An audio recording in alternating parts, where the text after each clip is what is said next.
So, as most of you might know, that Limpopo was actually the most visited province in 2014 when it comes to domestic tourism. So before we start, MC, I'd like to ask you, trips to Limpopo increased from 4.8 million in 2013 to 7.4 million in 2014. That shifts Limpopo up the most visited province in 2014. And from your perspective, what would you attribute that growth to?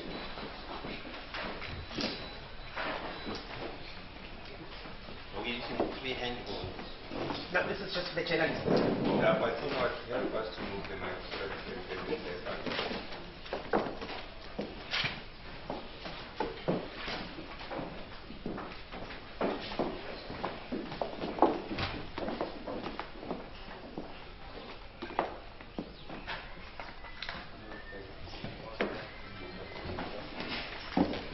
Well, thanks. Once again, good morning to all. To respond to the question that was asked, is that one of the things that had actually contributed towards Limpopo being the most visited province is that we have learned that in terms of our partnership between ourselves and the Department of Tourism National, we have been able to some extent to ensure that we are able to market the province. But secondly, we have seen a lot of people who are actually coming back to the province to visit families, to visit their friends and so on and so on. There are a number of categories for the tourists or the people who are actually visiting the province. Thirdly, we have seen a lot of improvement in terms of the infrastructure in the province, which actually as well is part of what enables people to be able to visit most parts of the province. And therefore, we believe that with what we are actually doing in terms of marketing the province, we should be able to even surpass the numbers that we actually have right now. Honorable MC, Tourism Month is also a month wherein we celebrate our heritage. How is the Limpopo government using the province's collective heritage to promote itself to domestic tourists? Well, one of the things that we are doing is to ensure that we are able to expose the people of the province to some of those areas, the scenic areas that we are talking about. Remember that most of the African majority in this province have not been having that opportunity to visit a part of the province. And in terms of opening up, in terms of allowing people access to some of the parks, to some of the reserves in the province, including some of the national icons like York River National Park and so on, that actually starts to expose our people to some of these areas, to make them be aware that they don't have to travel very far, they don't have to have a lot of money for them to be able to travel the province. They can, at their nearest places, be able to visit the province. Then, see, Onzima, we often hear that when we talk about South Africa and also the culture of travel, people always attribute that to all sorts of things. And you also touched on it in your speech as well last night about we need to get more people to travel domestically. What are some of the strategies that South African tourism has put in place to ensure that people travel their own country? Well, let me also say good morning once again. The first thing that we have to deal with is to make sure that there's a culture of tourism within South Africans. And we always take that for granted. Before people can travel, they need to be convinced that there's a need to travel and that travel is actually self-rewarding exercise.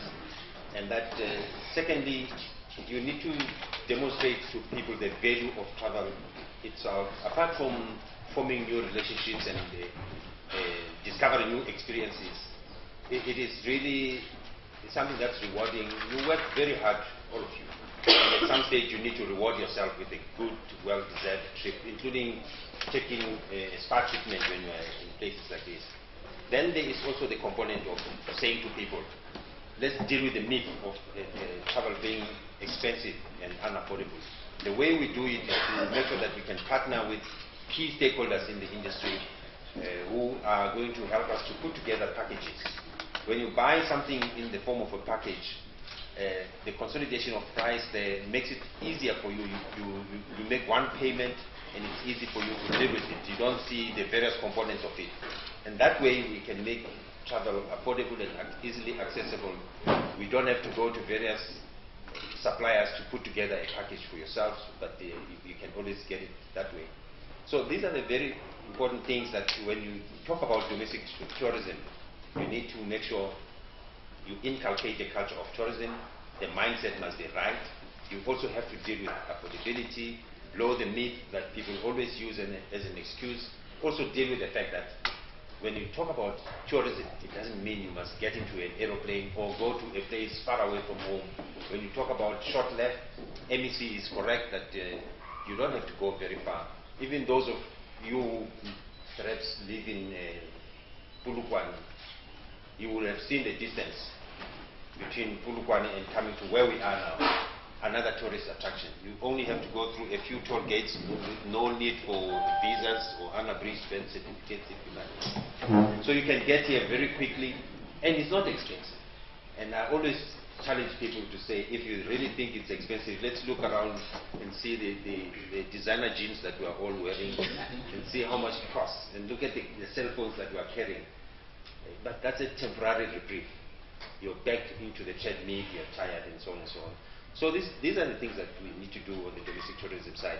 The government has given us money that helps us to deal with the developmental side, the creation of the awareness, and then there's a portion that we are allocating to the conversion, so that those who are traveling already must continue the culture of traveling, and then give people an even more noble rationale for travel, that it contributes to GDP, it contributes to job creation, and also the transformation that we need in the country. And I'm sure most of you over the past 4 days, with the experiences that you've gone through and what the depth and breadth of experiences that the Limpopo province has to offer, you will attest to the fact that there are so many hidden gems in this country that people do not necessarily know about. I'd like to ask you, Honorable NEC, in the Limpopo province. Well, first and foremost, I think it will take the whole day for one to be able to say where would one start. But we know that we've got the iconic Kruger National Park. We have got Mapungubwe, but as well, still in the far northern part of the province, we've got Lake Fundudzi. Most people might not have visited it, it's legendary as well. If you go into the Valley of the Olifants, which is part of the Mahobas Kloof scenery, you go to Spruit, you go to where we also are in a position to rehabilitate some of the wild animals, the leopards, the wild dogs, and so on, which is part as well of your Mpumalanga escarpment. But as well, you go into Sekhukhune, you also find the eco caves and so on. As you go to the Capricorn, there are a number of areas that you can actually visit in the Capricorn, including in the Bochum area. You have got areas where you are able to go and visit some areas where your eagles are able to breed and so on and so on. In the Waterberg, you've got all what you can see now. What else? Yeah, I think those are some of the areas. But I believe that we've got iconic areas. We've got Makapan's Valley close by in Mokopane, which is less than 50 kilometers from where we are. So you've got almost everything in one. So we are also closer to the beach, by the way, to Shai. You might not be aware. We are closer to the beach, so you can move from the bush to the beach in one day. So it's all found here in Limpopo. So you're welcome to take that to beach, right? So, CEO, you mentioned a very important fact of accessibility and affordability when it comes to promoting domestic tourism. So, Honorable NEC, I'd like to ask you, are there any particular deals and specials that you'll put in place during Tourism Month as part of the Shell Limpopo campaign to encourage people to visit all these places that you've just mentioned now during Tourism Month in Limpopo? Yeah, we are actually working on such packages, and we believe that in a few days, Mr. Moses and the team will be able to announce such packages as to when and where can people be able to visit. Okay, all right.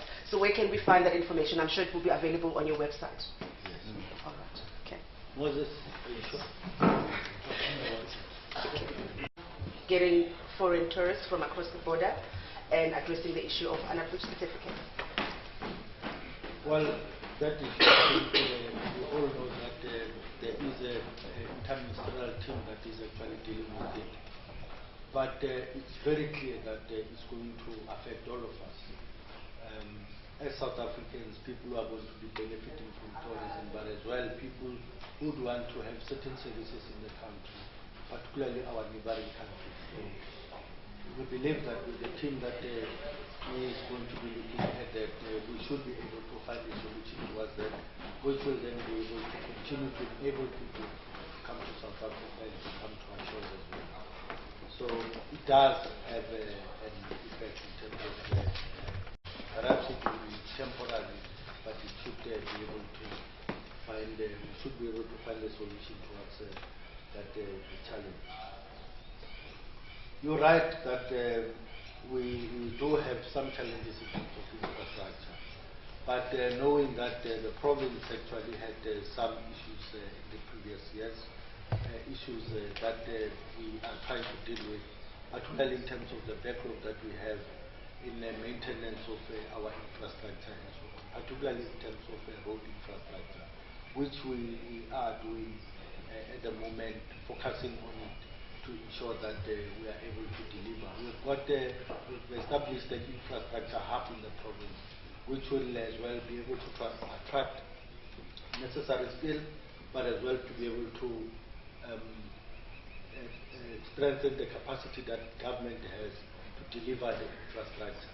We might have been delayed, but we are actually on course. We believe that whatever challenges that were there should be history in the next few months to come. We should be able to deal with that. If I were to quickly deal with the impact of the short left campaign, yes, it's been going on for quite some time. The impact really is down to numbers. If you look at where we are now, I think also context is very important. Although it's down to numbers, context is very important. We are in an economy which has revised its growth prospects down significantly. We are operating in an economy that has got an increase in unemployment numbers. Last year, we have also seen an increase in the inflation rate, the CPIX. We are in an economy that is still shedding jobs. Seriously, we have other ancillary activities that are impacting on how the economy is performing, as in e-tolls and a variety of other things. These are input costs that are going into the cost of travel. So when you look at 2013 compared to 2014, 12 million domestic travelers traveled in 2013. The same number continued in 2014, which means we had a flat performance. It is commendable, considering the fact that I've given you the background of the economic environment in which we are operating. Although it was 12 million, those travelers traveled a little bit more than they did in the previous year. They generated an increase of 11% in trips to 28 million trips. The average spend went down a little bit, but the economy grew by, the revenue grew by 11% to 26.8 billion rand contribution. The average length of stay stayed flat. Now, we have seen that those are the indicators of the impact of the short left campaign. But the reason for the decline in the revenue was in the fact that we have seen an increase in the VFR, and that's part to do with the fact that Easter holiday fell in March, which is the end of the first quarter. So that would impact slightly differently. But in general terms, the focus of the short left campaign is to impact on the bigger numbers. We are not responsible for all 12 million domestic travelers, because some of them are traveling for different reasons that we cannot influence, such as corporate travel. We have nothing to do with that. But the VFR component is what we encourage. The travel for leisure purposes or holidays is what we are encouraging. So that as a component of the total travel is stabilizing at about 12–14%. So we are seeing an impact. But also let's consider what I was saying earlier on. You cannot just attack domestic tourism just from conversion point of view only. You need to create a pipeline, and that is where some of the successes are measured.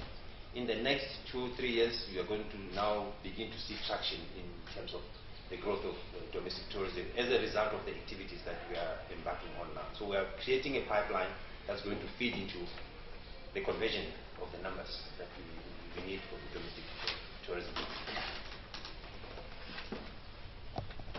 The other provinces might include the service. As already mentioned, that some of the things are actually benefits of the effort in terms of marketing, but as well there are other things that are necessarily on us in terms of what we are doing. I think as well generally the population is also contributing in terms of you having the most home people in the province who are actually welcome. I think it does affect. People actually read more statistics. If they say Limpopo is one of the most safest provinces, it actually as well swing the direction that people would want to take. Because people think if I go to Limpopo, it means it's relatively safe than this or that province and so on. Now, as I'm saying that it's not necessarily, at times it's not what you do most, but it's what people are actually perceiving to be out there. So those are some of the factors that might actually as well be swinging some of the people who are well-controlled to visit the province. Because if they regard it to be one of the most safest, I'm not saying that you don't have other elements that you don't find in other provinces, but relatively it's said to be like that. I am familiar with it. It's true that it's a municipal museum. What is happening is that it's a building that has been donated to the municipality. Now, if it's donated, the name and the content might actually be different, you're right. If it's donated, and that might be one of the conditions that, because we have named it this, you will provide the content, but it must remain as is. But I'm sure we can interact with the municipality and try to find out if indeed, whether indeed it is some condition, or they can actually change the name, because it's true that if you go in there, it's unlike if you go to Bakoni Malapa, if you go in there, you don't find some Irish information in there, you find the Bapedi cultural information. So it might be misleading, as you say, but I think we will look into it. It has never actually crossed my mind as well that there is nothing Irish about the content. We will definitely look at it. But well, I mean, if you look at it, if you look at the rich Bapedi culture, I mean, they were killed, so maybe that's where the link is in terms of calling it Irish. So there's a story to be told there. Yeah. Generally, we know that some of these iconic areas are the most visited areas. Kruger National Park is actually the most attraction point. Your religious visits to the Holy City, Sisi Moria, is one of those. We do have such connections, but these are the iconic areas of Maputo and so on. And when people visit those, then they also touch other areas in the province. But the icons are the ones that are actually key in this case. We do is to make sure that in the domestic tourism environment, we want to go and find new experiences. And the new experiences are generally not sold by your traditional and established tour operators. So it gives us an opportunity to therefore tap into the emerging talent. And secondly, you look at the margins that the emerging businesses will show. It is not the kind of area where the likes of your Thompson's tours would like to play. So it gives the SMMEs an opportunity to emerge from that level, and it's also a great learning platform at lower risk in terms of not dealing with the big operators. You also, as an emerging tour operator, you also don't want to really deal with the kind of groups that will be coming from a TUI group in Germany, which can be very, very big and risky if something goes wrong. We also give training. Our Fundi lesson, which is an online course, is very, very important for tour operators to understand in exactly the same way that we deal with the established players. An opportunity to learn and understand the country a little bit better. You get certificated after going through a few courses. We also are very focused on the enterprise model, where there's always an opportunity to find someone who can take you under their wing and develop you. We have been having discussions with SATA to look at a possibility of a different model where they can bring on board the emerging entrepreneurs in the tour operating environment. The current structure within SATA can be prohibitive to some of the emerging tour operators and end up not joining SATA. As a quality assurance body, we would like to have as many of tour operators as we possibly can under the banner of SATA, so that there's a seamless kind of service that is provided, and at the same time it's affordable to the emerging businesses. The other thing that we do is, you know that we have the Lilizela Tourism Awards on an annual basis. Behind that has been a program of focusing on SMMEs, the ITEA Awards, you probably will know that. So in the exercise of getting to that level, we have been working with TEP, making sure that TEP continues to develop their own SMMEs. We have been supporting them financially. But every ITEA winner is given an opportunity to either be exposed in terms of our market access platforms such as Indaba or Meetings Africa, or even taking them overseas to give them an opportunity to be even more exposed to the international players. But it doesn't end there. There's also a bit of funding that we put around them.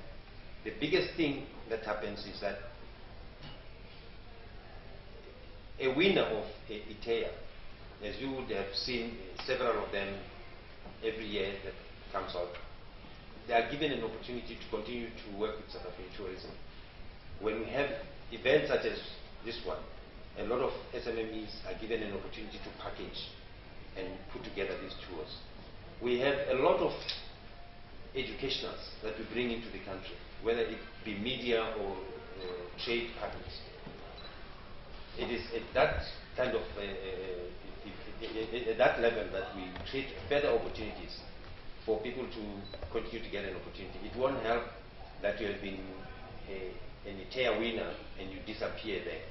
And you don't want people to remain SMMEs forever.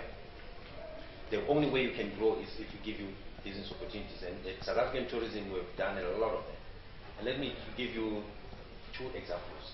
In this province, you've got a Nyeleti Mushwana, who has been an ITEA winner at some stage, and we have continued to give a business, we have continued to give a exposure.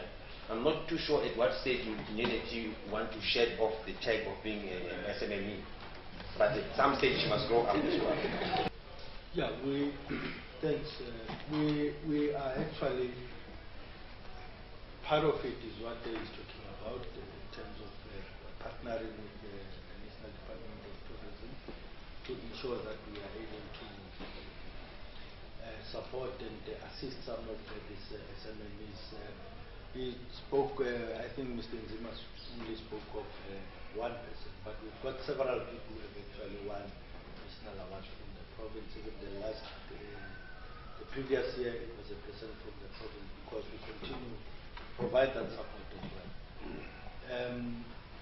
We are also continuously looking at what are the new ways that we can be able to find a niche in terms of supporting these people. And one of the ways is to make sure that our local municipality, which are the LEDs, are actually strengthened to ensure that, because at that level, they are the ones who are closely working with these people in their own localities to make sure that they also have got the same understanding, but as well they've got the capacity to find a way of assisting these SMMEs for them to come on board. But as well, we are working with a number of this. If you were to go to Marula, we have got some of the people that we are actually supporting in terms of their own cooperatives to ensure that they can as well come on board and so on. So we are trying by all means to ensure that we can provide the support that they actually need. We are also looking at new ways of assisting, particularly in terms of the financing part of it, because part of what we are doing, we are providing non-financial and financial support to some of them. Now they have come to us and said, look, we think that as people in this tourism sector, we have got certain challenges, and we believe that the packages that you have in terms of assisting SMMEs are not necessarily relevant to us, and therefore we need to find new ways and new packages that would actually be more relevant to the sector itself, and which is what we are presently looking at to ensure that we become relevant to the needs of the sector itself. I think it's a very interesting question you're asking, because on the face of it, we should indeed celebrate and exploit the weaker rand. And it is true that as the rand weakens, you will have more people coming to the country at an affordable rate, and they can spend more money here. We don't do that quite a lot, and the intricacy of this lies partly in the way that international packages are sold. When international packages are sold, they are sold some months in advance. So they are packaged in a brochure. So the brochures are generally printed some 6 months at a time. And those of you who operate in that space will understand this. At that point, they will have a pegging rate for the rand or for the currency that they are operating in. Now, as the currency fluctuations happen, the operators have an option of either passing the benefit to the passenger, the end user, or they'll keep the profit themselves. But also, when it swings the other way around, they have to take a hedging cover for this environment. So they normally do it that way. Now, and that's really maybe the complicated part of it. The simpler part of it is the fact that we market in hard currency as well, which is why I was saying we should be celebrating a weakening rand. But at the same time, we're not quite excited because it costs us to export a rand that gets converted overseas into hard currency. Last year, when we did our calculation, the rand had lost upwards of 30% against the pound, which means our marketing budget diminishes by that much money. So it's quite an interesting exercise. But the trick about this, at any rate, is the fact that as a country, we cannot market ourselves on the basis of a fluctuating currency. A currency fluctuation is a very volatile thing by its own definition. it is good today and it may even be bad tomorrow. So you cannot sell South Africa today on the basis of the fact that a pound is equal to 19 rand. What if it changes tomorrow? And I've told you that there's a brochure that is printed. When the brochure is printed, it's printed with prices on it. And then they take a forward cover on it. So you cannot really position your country on the basis of a weaker currency. You can talk about value for money, and your currency is pegged at a particular level at the time when the brochures are printed. So the normal thing that happens is that a rand is weaker than a pound, it's a given. A rand is weaker than a dollar and a euro, that's given. But we cannot, it's not sustainable to market your currency your country on the basis of a fluctuating a currency that will change from day to day and month to month. The rand against the dollar is not the same as what it was even last week. Yeah. So brochure publications drive international selling points, and the rest of it in between really works on the forward cover that a tour operator would have taken, but also as things change now, whether they can pass the benefit to their end users or not. No country can sell themselves on the basis that their currency is weak all the time. It's just, for us, it's value for money. What do I mean by that is really ending the point here. The value for money says, regardless of the fact that you're going to spend 500 pounds, where will you get the good bang for that money? If you decide to go to Australia, how much will you get for that 500 pounds as opposed to coming to South Africa? Maybe you come to South Africa, 500 pounds will translate on the basis of a pegged currency. It will translate into, it might be maybe 7,000 rand towards 500 pounds.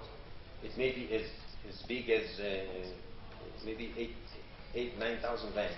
And you can come and stay at places like this and get a lot more. But if you go to Australia, you get to a 3-star and you're going to get less value. So that's the basis on which we're selling the currency, not on the basis of a weaker currency, on the basis of value for money, as weaker currency is not guaranteed. I think the trick about talking tourism really is not to speak in abstract language. If you can speak in the basic language that people can understand and the translation is real and immediate to people, then they will understand it. What is an example of that? If you're talking about the multiplier effect of tourism and you leave it there, it's abstract language. Even those who do economics 1 may not fully understand what it means. But if you say, you are a person who is weaving something somewhere in Polokwane or outside of this place, and you can actually sell them to people who come across, and you are told that these are tourists, then you know tourists buy your stuff. And if you can go and build a B&B and you get people to visit and they are not your neighbors, they are coming from Zimbabwe or coming from KwaZulu-Natal, and you are told that these are tourists, then you understand that in fact tourists fit into your business. So that's how you are going to attach value to tourists. Otherwise, anything else becomes very abstract. Does tourism month help? Yes, as a reminder. It's not different to Coca-Cola advertising every now and then. People assume that we all know Coca-Cola is a common drink, but you need to remind people of the value of drinking Coca-Cola. You repackage it as well so that the message comes across much easier. So a constant reminder to South Africans on a yearly basis, on a weekly basis, on a bi-weekly, whatever it takes, using all the platforms that we can reach people. It's a constant reminder, and it helps because the numbers that we have shared with you possibly may not have happened. The question is always, what if we stopped advertising? Would it have changed anything? What if we stopped this tourism money? Would you have known the kind of things that you now know about this province? The experiences that all of you experienced yesterday, would you have known about it? And we cannot make it an event only on the day of the tourism month. We're coming back here. On that day, we will be so focused on the day and the event. You don't have time to go and visit all these experiences. So we give you this opportunity that even you yourselves You may consider yourself seasoned travelers, but I'm sure yesterday it was a great revelation, even the day before, of the fact that there will always be a new experience for you every day. Some of you may not have been aware of the cable cars just behind us here. There's a cable car here, and some of you are even afraid to get into that. You think you are going to fall and drop somewhere. But go experience it. That's what these events are all about. They are giving you an opportunity to go and see something you haven't seen. When we visit provinces, MEC, our objective is very clear. Firstly, we want you to show us some hidden gems. The second thing, and even more important for us, is that we want you to show us a variety of experiences. I come from Johannesburg. Don't take me to Polokwane City. Polokwane City, you may do so, but I think I know a little bit about that. But are you going to sell Polokwane on the basis of it providing a better nightlife than Johannesburg? You're not going to do that. So what are the things that will be uniquely Limpopo and not in KwaZulu-Natal and not in Mpumalanga? Because the essence of the exercise is to cross-sell countries, provinces. So you sell your province on the basis of the fact that you offer uniqueness. So the things that you've spoken about, they are uniquely Limpopo. So that's the basis on which we expose you, so that you too can get to see these new things. In terms of domestic travel, I'm very passionate about it. I want to find out township tourism. Is there a partnership between art and culture and the Department of Tourism? Is there a superseding plan between those two departments? Well, the first thing is we don't use the word township tourism. We'd rather talk about authentic tourism. It's authentic tourism because it's where people want to interact with people. Gone are the days of tour buses where people are looking through the windows and taking pictures. People, when you talk of authentic tourism, people go to those places in our township where they can experience the life, they can interact with real people, they can get the stories, the heartbeat of the people and what keeps them going. So that's what is happening. So it's a holistic approach. It's also about responding to the fact that people go beyond opulence into something very genuine. People are about responsible tourism. People are about sustainable tourism. So those are the kind of things that I'm talking about. A lot of tourists coming here, like the Germans, for instance, they would like to get into a taxi in the township and go to a shebeen and drink. And they don't want to be protected. They want to experience things that way. So it is a holistic approach because it is in the way that we present the country from a tourism point of view. When you talk about heritage and culture, the first question that was asked here and also about the infrastructure. It is very important that infrastructure to those rural areas where some of the deeply cultural activities reside can be accessed. But that's where you go and sit down with the person who's maybe knitting the basket or whatever else. You're talking about the rain queen in this area. If it is possible for tourists to sit down with that person, you are not going to package it as a township tourism. You're saying it's cultural tourism, it's heritage, those kind of things. That's what we embrace. But it is offered in the bigger scheme of things that we are a diversified destination where we made our successes through the safari experience. Now we're talking adventure, we talk religion, we talk food and wine, we talk all of those kind of things in a holistic, packaged manner. Is the drought that is there. There are no longer flowing rivers for the animals. So I don't know if we are faced with a climate change. Is there anything that we can is there anything that we can do as media to inform the nation on how to preserve water and what can be done together with provinces, especially the form of our fiscal province here, to make sure that we let our listeners, we let our newspaper Yes. readers understand that there is this challenge that we are facing. Honorable Edison? Yeah, I think we come from KZN. Yeah, in Limpopo this time of the year, it's actually winter, dry season. So we don't normally have rain during winter. I know Cape Town, it's rainy season. KZN perhaps it's throughout the year, but here it's actually time.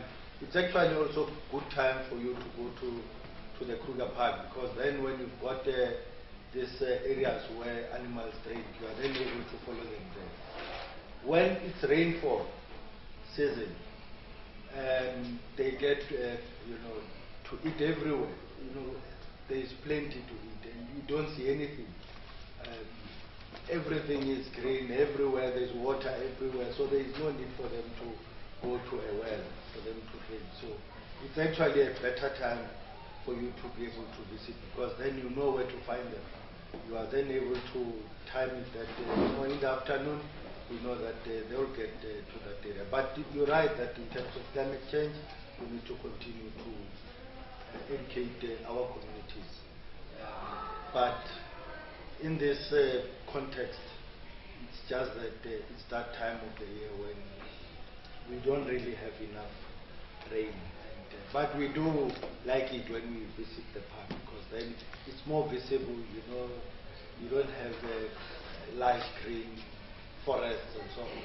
You're able to spot an elephant from a distance, you can see a leopard close by, and so on. So it's actually one of those. But yes, we should be able to continue educating our communities about climate change and how we can actually contribute towards mitigating against climate change. Thank you very much. I think, Rosa, just as part follow up to your question, the role of media is very, very important. And we see you as critical partners in the kind of campaigns that we have. When we expose you to the various experiences, we do so in a very objective manner so that you yourselves can tell your stories. You have a lot of following and people believe what you say. So you have a critical role, and be careful of how you package the message as well, because people will believe what you say. So if indeed everything else that you have been exposed to is disappointing, it will not help our cause. We're not cherry picking or directing you to certain areas, but we want you to have a holistic approach to it. So this relationship is very symbiotic, and it's mutual. It's not like we can do it on our own. We don't have enough marketing budgets to occupy your media platforms to communicate these messages. But I also want to end up by saying to all of you, we have a mutual responsibility, and that responsibility is to market Destination South Africa. If we do not do that, the British, the Americans, the Germans, the Australians will never do that for us. After all, we are competition. And they are winning on the basis of the fact that tourism is a growing sector, and it creates jobs for their people. So let's protect it. And if we do well in this sector, we will continue to buy publication spaces in your media. We'll continue to buy your advertising space on your television sets, the productions. Without that, forget it. Thank you. Thanks once again for being here in Limpopo, and I would like to further extend an invitation for you to come back to Limpopo and come and experience the rich cultural diversity that we have. We are one of the most richest in terms of cultural diversity. I'm sure you have seen, as Mr. Nzima had said, a little bit of Limpopo. So you are welcome to come and visit Limpopo, stay longer, and be able to experience more. We believe that we still have got more to offer for everyone. So bring your family, friends to come and visit Limpopo.